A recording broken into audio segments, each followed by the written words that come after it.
Bob from Oregon's Constant Gardener. Welcome to the OCG Fam Show to you, my YouTube buddies. What's going on? What do you got going on in your grow?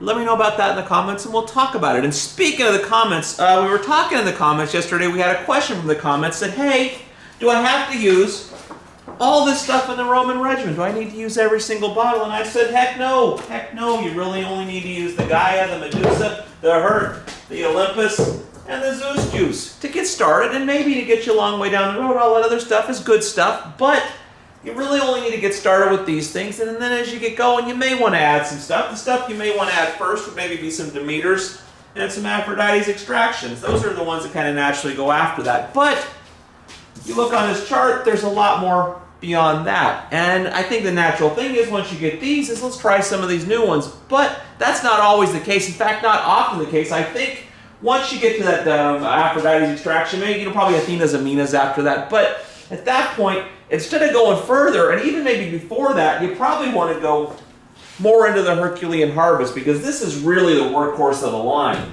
And also using the Bloom Chaos to facilitate being able to use more of the Herculean Harvest. That's where you're going to get some gains, more so probably than going on deeper into the line. So I wanted to talk to you about that, and I want to see what you think about that, and if you have any questions about that. But kind of a primer for that, Scott and I did a viewer question show where we answered just this question about how hard can you really push the Herc, and a little bit about why you want to push the Herc as opposed to going deeper in the line. So I want you to watch that video right now, and then we'll talk after, and then we'll discuss. Watch the video. How much Herc can a plant take? Like if it has had alien finger arthritis and some mild rust and on the top leaves, I'm usually running 4 tablespoons of Herc per gallon. Worried I'm giving it too much. So he's seeing some signs that he's giving it. Are those? Would you say those are signs he's giving it too much, or those signs of something? You got some root health going on, or something's going on in the soil. So slurry numbers would be really ideal there. Find out what's going on in that. No, I mean, again, if you're using Chaos, you can use way more than 4. Yeah. I mean, my max has been 4 ounces per gallon at 8 tablespoons, and I still feel like I could have fed them more. I just didn't see the benefit.